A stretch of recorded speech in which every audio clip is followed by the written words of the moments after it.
My name is Muskan. I in 11th class. My school name is Government High Secondary School, Karnataka. Today my topic is one step toward green and clean energy.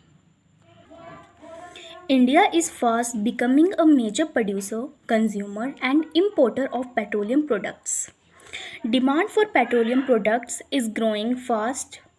At the current rate of consumption, our non-oil reserves will only last for 30 to 40 years.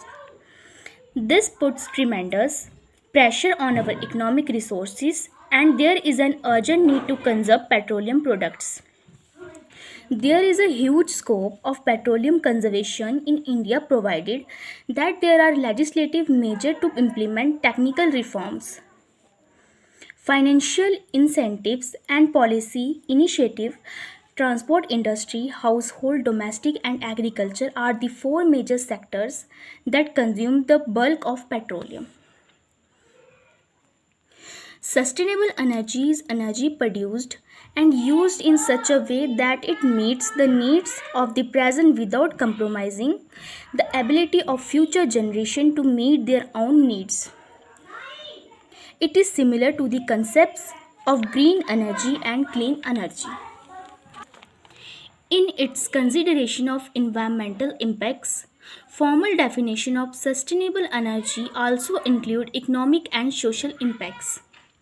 The energy transition to meet the world's needs for electricity, heating, cooling, and power by transport in a sustainable way is widely considered to be one of the greatest challenges facing humanity in the 21st century.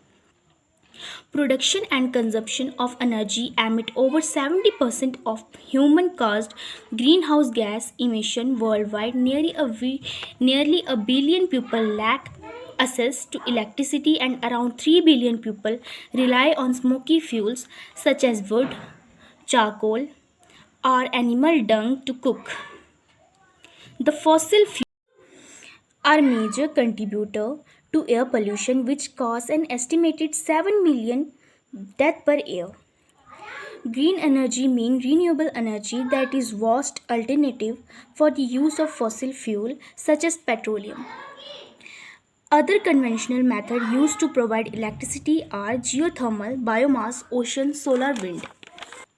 Water, hydrogen, fuel cells, etc.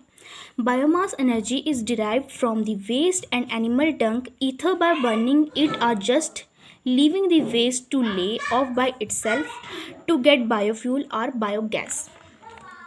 Ocean energy is gained from the sea, and there are two types of them, such as thermal energy and mechanical energy. Hydrogen must go through reformation process or electrolysis process to be able to use for the fuel cells to provide electricity. The objective of the project is to choose 7 types of renewable energies and understand its applications and advantage in detail. Thank you.